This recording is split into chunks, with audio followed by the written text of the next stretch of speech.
Hi everyone, what we're going to be doing in this video is I'm going to walk you through step by step on how to cite a peer review scholarly article.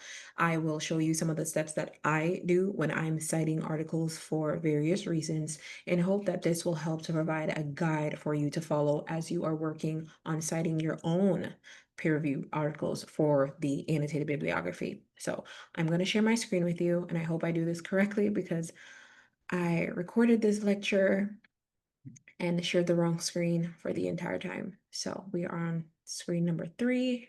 Okay, awesome. So what you should be seeing right now is my Word document, and the article that we are going to be citing is this article that you see listed here.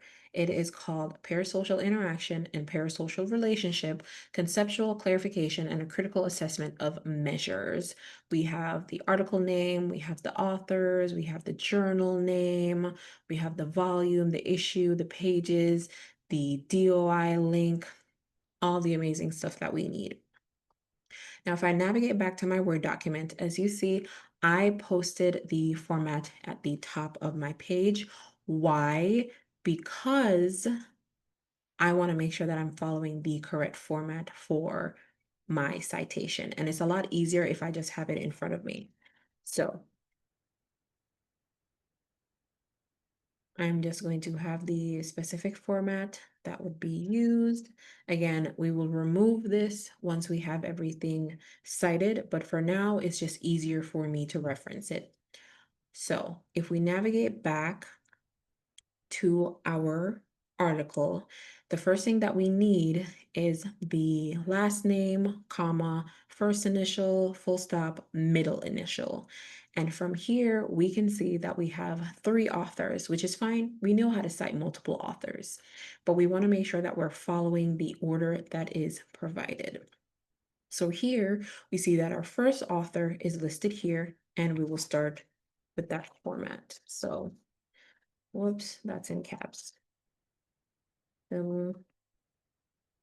His first initial is, his middle initial is, we have a comma, we have a full stop, and then a comma, again, showing that we are listing multiple authors.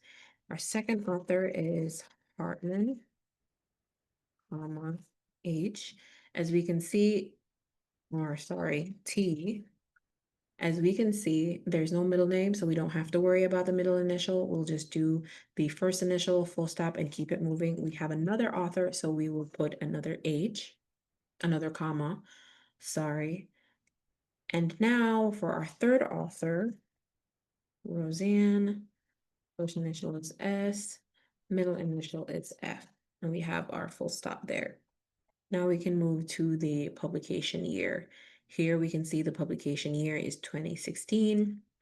We can also see it listed over on this section as well. So we will write 2016 full stop.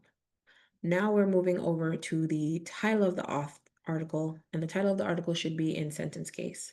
So what I typically do is I just copy the title and I paste it in here, but I update the format. So again, it needs to be in sentence case.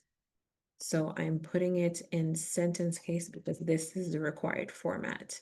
As always, we treat the colon or semicolons as a period. So here is a second section of the title. So only the first word needs to be capitalized. And now we have it in the correct format, and we put a full stop or a period. Now we're looking for the title of the journal, and the title of the journal needs to be italicized.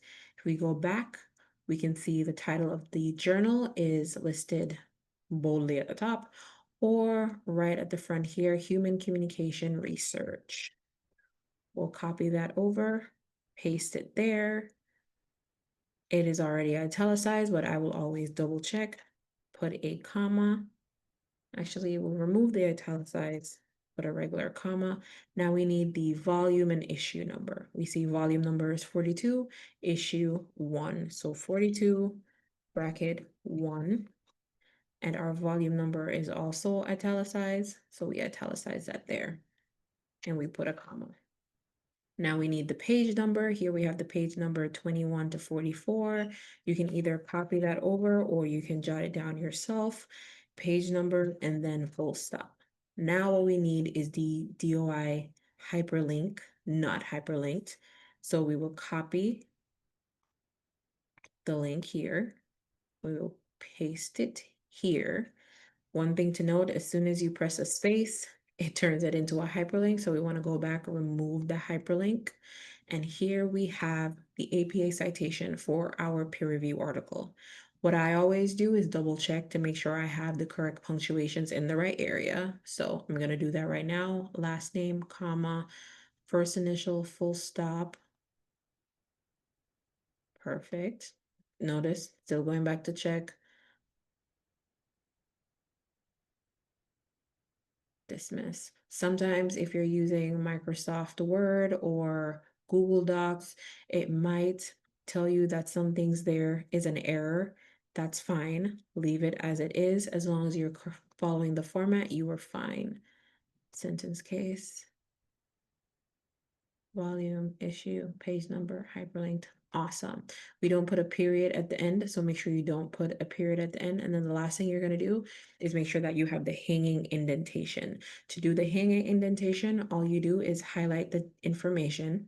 You click the down arrow button to paragraph. You click on hanging, and I always click on the right indentation and create it to 0.5.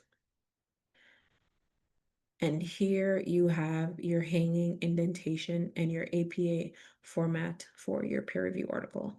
Again, this is a format that we will be using for the annotated bibliography for our peer review articles. And this is just providing you a nice, easy walkthrough on how to cite your sources following the correct format.